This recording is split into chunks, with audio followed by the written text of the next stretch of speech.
4 lakh BEd अभ्यर्थी हैं, उनकी परीक्षा आपने ले ली और अभी तक आपने तय ही नहीं किया वो योग्य हैं कि नहीं है। डीएलएड वालों को भी नहीं मिलेगा रिजल्ट? किसी को नहीं मिलेगा, क्योंकि जब तक जो मामला सब जुडाइस है, सुप्रीम कोर्ट में विचाराधीन जो मामला है, उसमें कैसे सरकार निर्णय ले सकती है। बीएड के पक्षकार और डीएलएड के पक्षकार नहीं, दोनों अभ्यर्थी समूह बना करके ग्रुप बनाकर सुप्रीम कोर्ट जा रहे हैं सरकार के एसएलपी में आईए फाइल करने का। भी अतुल प्रसाद जी कुछ कहते हैं तो फिर आपके के पाठक जी कुछ कहते हैं। दोनों के आपसी जो विवाद है उसकी चक्की में हमको लगता है कि अभ्यर्थी पिस रहे हैं। नमस्कार, मैं हूं निकुल तिवारी और आप लाइव सीरीज देख रहे थे। हमारे साथ अमित विक्रम टीटी शिक्षक संघ के अध्यक्ष मौजूद हैं। सरकार सुप्रीम कोर्ट क्यों गई, यही सवाल है। सरकार को बहुत पहले सुप्रीम कोर्ट जाना चाहिए था, सरकार बहुत देर से गई है। और जो सरकार गई है डीएलएड बीएड के मामले में क्लैरिफिकेशन के लिए, ये तो जब 11 अगस्त को फैसला आया था उस समय ही सरकार को जाना चाहिए था।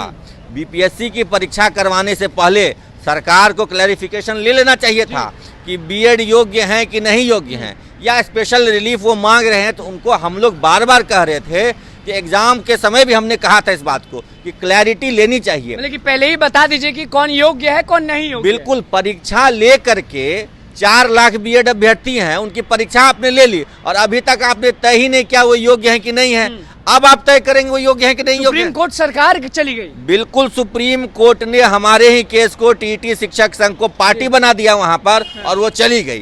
तो और वहां बिल्कुल हमको पार्टी बना करके हम मुख्यवादी वहां पर हैं, हमको मुख्यवादी बना करके सरकार ने केस फाइल कर दिया है। और सरकार गई क्यों? तो भाई डीएलएड वर्सेस बीएड में एक अंतिम निर्णय चाहिए। अरे अंतिम निर्णय तो आप परीक्षा से पहले लेते ना। 4 लाख शिक्षक अभ्यर्थियों को जो बीएड के हुए उनको आपने उलझा के रखा है, फंसे हुए। अच्छा, कई लाख कई हजार ऐसे बीएड अभ्यर्थी हैं जो परीक्षा नहीं दी उसमें 1 to 5 की, ये सोच के कि अब तो सुप्रीम कोर्ट ने फैसला दे दिया हमको, जिंदगी बर्बाद हो गया बहुत लोग का। जिंदगी बर्बाद हो गया। मैं जानता हूँ ऐसे हजारों बीएड अभ्यर्थियों को जिन्होंने परीक्षा नहीं दिया, ये सोच के कि सुप्रीम कोर्ट हमारे खिलाफ फैसला दे दी। डर के कारण कि नहीं होगा, वही डर क्योंकि सुप्रीम कोर्ट का फैसला था 11 अगस्त को कि नहीं लेंगे इनको, नहीं वो मान्य होंगे 1 to 5 में, इसलिए। और अब गई है सरकार क्लैरिफिकेशन, एक तो देर कर दी है, ऊपर से अब लगता है कि जो गई है कहीं ना कहीं उससे बहाली प्रक्रिया में देरी होगी। तो डीएलएड बीएलएड वाले फिर से यही होगा, देरी तो होगी ना, क्योंकि सुप्रीम कोर्ट में बहस होगी। अब डीएलएड के जो पक्षकार हैं वो लोग भी जा रहे हैं सुप्रीम कोर्ट। कहा तो जा रहा है कि बीपीएससी शिक्षक भर्ती परीक्षा का दुर्गा पूजा में ही रिजल्ट दे दिया जाएगा। रिजल्ट देंगे हाई स्कूल वालों का, 9 से लेकर 12 तक का। प्राइमरी का रिजल्ट कैसे देंगे? तो प्राइमरी में ना डीएलएड वालों को भी नहीं मिलेगा रिजल्ट? किसी को नहीं मिलेगा, क्योंकि जब तक जो मामला सब जुडाइस है, सुप्रीम कोर्ट में विचाराधीन जो मामला है,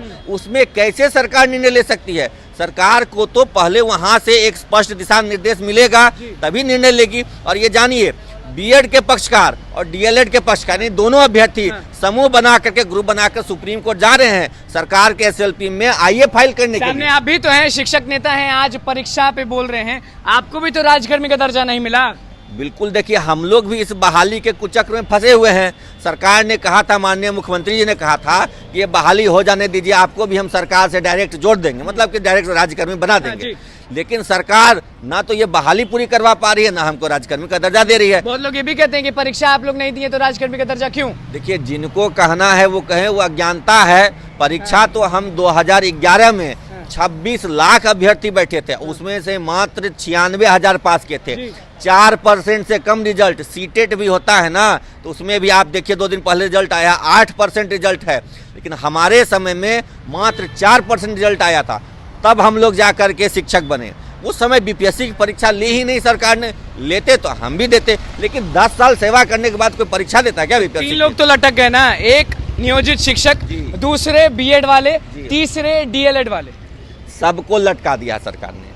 ये जो सुप्रीम कोर्ट गई है आज, ये 11 अगस्त के तुरंत बाद चली जाती, आज इतना विवादित स्थिति नहीं होता। उसी समय क्लैरिफिकेशन ले लेती, विशेष छूट। हम लोग कहते थे कि सरकार को विशेष छूट मांगना चाहिए। जो आज वो गई है वो हम लोग उस समय 1-1.5 महीने पहले कह रहे थे, लेकिन उस समय तो बरगला करके सबको रखा कि ये होगा तो वो होगा। कभी अतुल प्रसाद जी कुछ कहते हैं तो फिर आपके के पाठक जी कुछ कहते हैं। दोनों के आपसी जो विवाद है उसकी चक्की में हमको लगता है कि अभ्यर्थी पिस रहे हैं। तो 3 लोग अब करेंगे क्या, तीनों लोग करेंगे क्या, बीएड, डीएलएड और नियोजित शिक्षक? अभी तो सब इंतजार करेंगे क्योंकि सुप्रीम कोर्ट में हम लोग भी जा रहे हैं मंगलवार। जाइएगा ना? बिल्कुल जाना पड़ेगा, हमको मुख्यवादी बना दिया है तो जाकर के अपनी बात तो रखनी पड़ेगी ना कि आखिर इस मामले में हमारा स्टैंड क्या है। हम क्लियर करेंगे अपना स्टैंड सुप्रीम कोर्ट में, और सुप्रीम कोर्ट में हम एक ही मांग करेंगे कि जल्द से जल्द इस बहाली प्रक्रिया को पूरा किया जाए।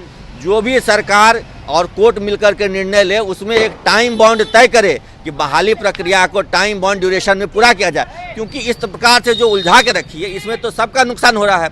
बीएड वाले को भी अगर इससे क्लैरिटी हो जाए कि हमारा नहीं होना तो वो लोग जाएंगे। अभी +2 की बहाली चल रही है, स्टेट हुआ है, या 6 to 8 की बीपीएससी दिसंबर में फिर से होने वाली है। बीपीएससी फिर से उसकी तैयारी करेंगे, लेकिन वो उलझे हुए हैं 1 to 5 के चक्कर में। क्लियर कर दे होना है कि नहीं होना, जो होना है जल्दी करे।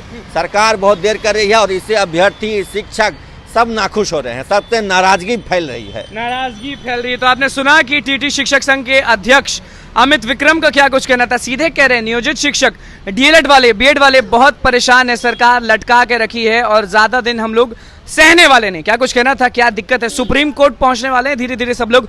अब क्या होगा वो हम आपको दिखाते रहेंगे। तो बस लाइव सीरीज के साथ बने, चैनल को सब्सक्राइब करिए। धन्यवाद।